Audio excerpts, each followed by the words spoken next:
Hello, fabulous people. Today we're diving into what Maslow's hierarchy of needs is and what that means for you in leadership and what it means for you as a business owner. So, anyone, visionaries and leaders, listen up. Let me explain to you some of the basics of why Maslow's hierarchy of needs matters. My name is Beate Chalette. I am a business strategist and I help visionaries and leaders to make their impact through designing tools, strategies, and blueprints that will help you to really increase and multiply your impact. So let's talk about Maslow's hierarchy. And I actually prepared this for you. So I want you to kind of take a look at this. So at the bottom of the Maslow's hierarchy stands the biological and physiology of the basic needs. That is food, and that is shelter, that's access to clean water. So some of these things in the Western civilization are so normal to us that we don't even ever think about this. But when you are in an organization and you have a low level staff on the line at minimum wage, we know that with the cost of living increase that it has become extremely expensive to pay rents. There's shortages of housing available everywhere. So rents are sky high and people cannot pay with their fee that they make for performing their jobs. They cannot make their rent and put a head over their head and food on the table. And when you have people like this working for you, you cannot expect that when the basis of the hierarchy of Maslow is not met, that they'll be calm, confident, and able to continue working for you and give you everything they have, because they are, as I said, at the very bottom of this, worried about the bare essentials. The second part on the Maslow's hierarchy of needs is safety. And so safety is where we are looking into, are we physically safe? Are we emotionally safe? And are we mentally safe? This is particularly important for you to review right now, especially in the aftermath of the pandemic. And as we are coming out of all these changes that we're seeing in the workplace, it is no longer just okay to have a physically safe place.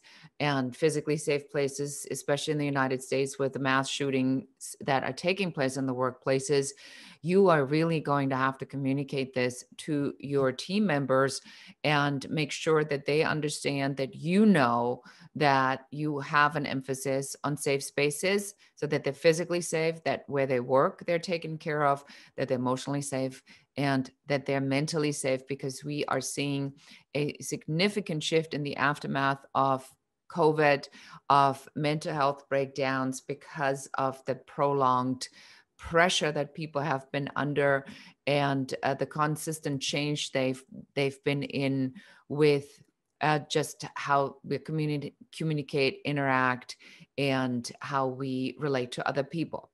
This next step, in the third step in the Maslow's hierarchies of needs, is love and belonging. And this is where it's about being loved, being heard, seen, where cherishing intimacy, friends, family, your network, and connections with other people. I see this especially on YouTube all the time. I can always point out when some of these comments are coming in that are just like outrageously angry and victimizing and blaming, as if someone did something to someone.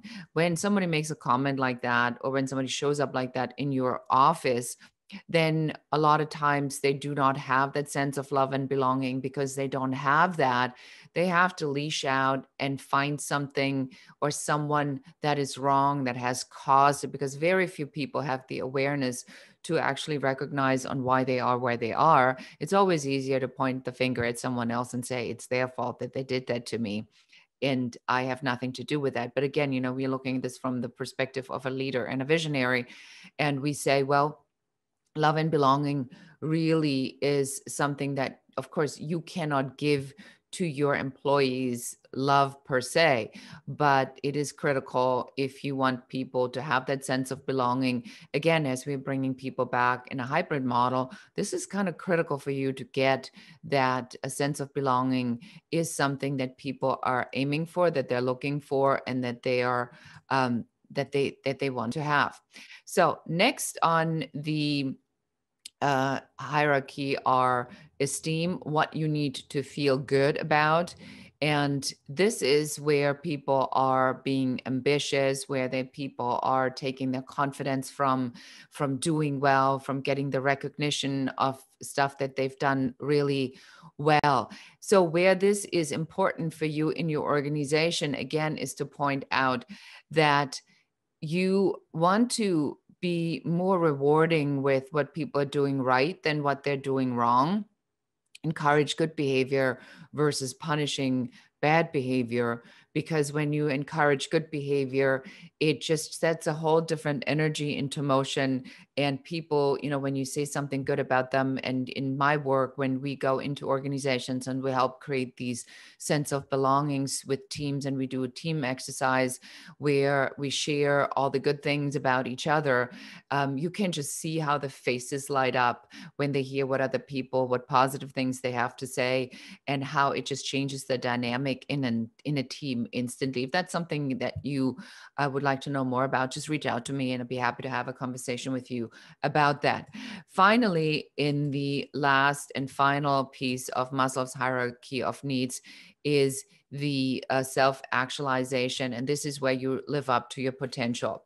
So here, this is interesting to me because I feel that a lot of people actually say they would love to live up to their potential, but what's happening more often than not is that they are finding excuses not to do that. And here, as a leader, when you really want to develop high potentials and you want to give this self-actualization to your team members, you got to be prepared to recognize that they are only able to get from here to there with what they know. So if you want them to go from this point to another point, you want to give them more information and more education or training, whatever term you prefer, so that they are seeing that what they are trying to do or where they want to go, that is a vision that can form in their head. We know in mindset, you can't achieve something unless you're very clear about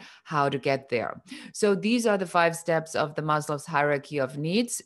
Please do like this video. And if you feel so inclined, please subscribe to this channel for more videos like this. Would love to hear your comments about Maslow's hierarchy of needs. If you have any questions, put them in the comments below. Always happy to answer them. And this is Beate Gillette, the Growth Architect, and I thank you for watching, and goodbye.